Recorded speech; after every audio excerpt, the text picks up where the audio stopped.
kagoma ni cyiza rigasanga ibyipfushije irakatira namenye cyapfushijwe n'iki ahubwo y'ubwayo iragenda kwihigira mu mashyamba ikiruka ibiyaga ikabyambuka ariko mu gihe cy'uburamwishe uko zamenyere kwibera mu kirere ngo zirambura mu mazi kiza hejuru cyane niho hatuma umenya byinshi muri uko guterera kwa kagoma rero gutoza umwana w'abana ba kagoma ngo bakura bazi kuguruka wiziritse ngo rwisiringa twazanye berekejwe n'umugabo ukomeye rero kagoma ubwayo irihigira mbega kagoma ni cyiza rigasanga ibyipfushije irakatira namenye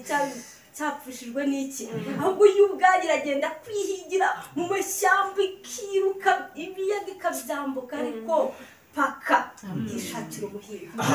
ikindi buryo ibyipfushije izina ry'Imana yacu rihabwa icyubahiro none ngingo akavuga ngo kagoma zinezerwa mu gihe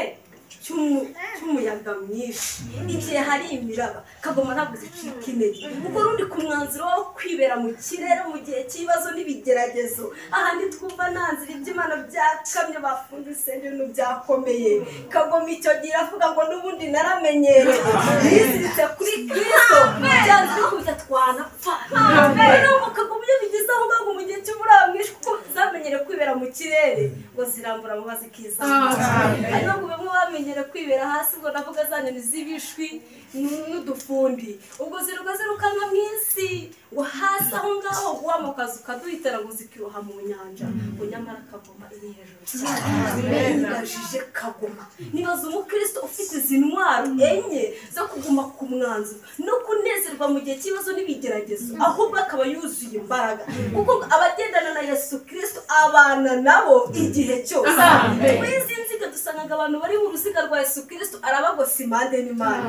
ushatse kuvuga ngo mu gihe cy'ibiraba imigeragezo ibitwaro babateye babaziye bo baba ari kumwe na Kristo rero kagoma iyo bikomeye imiraba yaje ibigeragezo byaje yo irizamukira kuko yamenyere kwibera mu kirere yumvira kagoma ibaza umukristo uri kugenda muri uru rugendo ibibazo bizi ibigeragezo byaza agacika intege uri mu rugendo rujya hehe kuko twumvishije kagoma fatiraho ingingo ya 5 ikatubwira ngo kagoma zitoza abana bayo kuguruka cyangwa se kubaho bashinyiriza muri mu batoza imico myiza muri nibigira ku birenge by'umukiza kagoma ngo umwana wayo akura amutoza kuguruka akamutoza guhiga akamutoza kudakina mu bintu uzura imbaraga kuko biragoranye muri isi no kurwana kandi ukanesha rero kagoma umwana wayavuka haleluya birenge by'umukiza muri toza umwana wawe mico myiza mu migani 22 menyereza umwana wawe inzira agomba kunyuraza ndasaza no kuratrayivamo rero aho ngaho niho kagoma bazi ko kagoma yumvishije irisobe karikurikiza kagoma ni Yesu Kristo waryandikishije nanjye nuko ngiye ibaza ikiremwa kiguruka mbega kagoma yaranduye cyane kagoma utoza umwana wayo ati nisi nakamaro hano hasi n'ubusa n'imyanda gusa ahubwo hejuru cyane niho hatuma umenya byinshi muri uko guterera kwa kagoma rero gutoza umwana ngabana ba kagoma ngo bakura bazi kuguruka n'ubundi itoje umwana we aho ngaho umutoreje ni hakurira niba ari kunywa inzoga ntaho niba ari ugusenga yego erega yagiye kuba umwami ku myaka 7 atari uko bivuye ahantu harawuzi byari byahereye hasi ku birenge by'ababyeyi uburyo mu byatoza umwana we turi guhugurana uburyo mu byatoza umwana canga hakora iki ngiki uko nguko rero naje gusobanukirwa ikintu cy'ingwe ingwe ngo ishobora kuba yagira ibyana byinshi ikabishyiramo ikabikanga ngo ikirutse kiragenda ariko igisigaye kibamo ingwe ya nyayo ariko ibyiruka nyine bibinuro ibintu by'ibisimba byangaho hanze ariko igisigaye kigatsimba ati ndahanganye n'ikije icyo nicyo kibamo ingwe ikomeye kandi byirutse butandukanye ibi bintu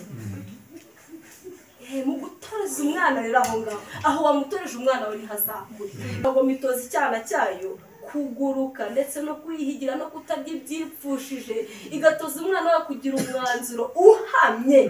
kandi igatsimbarara ku mwanzuro wayo. Rero abana bakagomba bakura buzima kuko bamenyereye nta bintu by'imikino. Kandi iyo kagoma irimo kwigisha umwana wawe kuguruka ntabwo igenda iruhande nabwo ngo nyura hariya turahurira,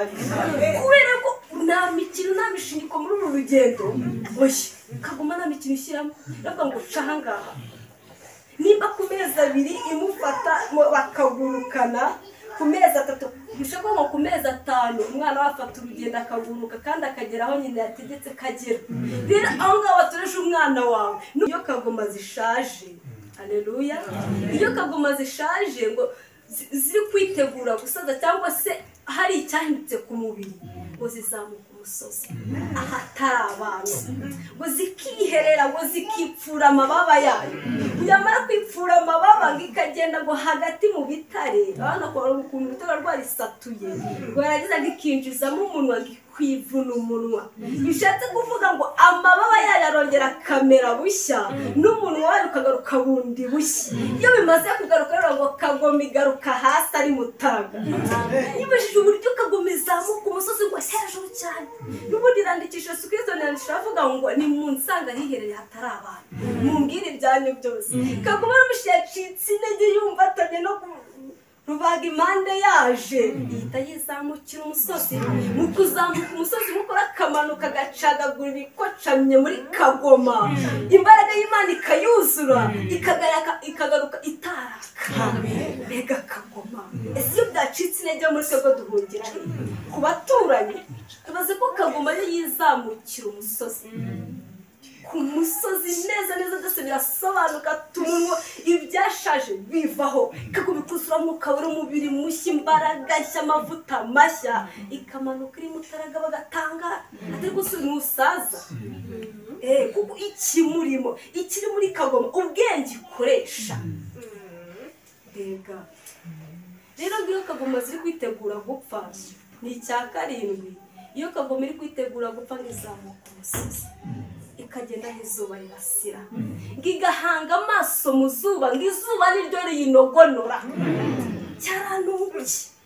kagoma igiye gusaza. Iravuga ngo n'ubundi ni kuri Yesu Kristo ahirwa bapfa bapfira mu mwami.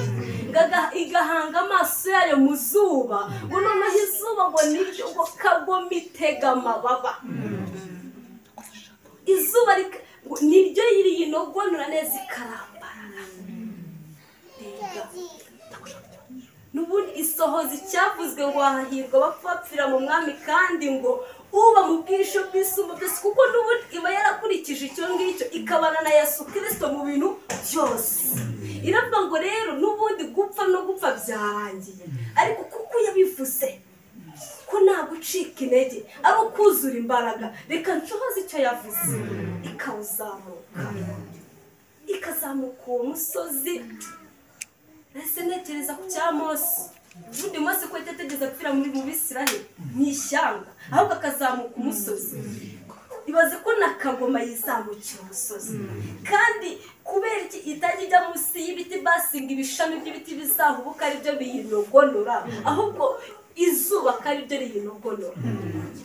Ati Mana mbashisha, izi ni intwaro ziri umukristo agomba kwitwaza.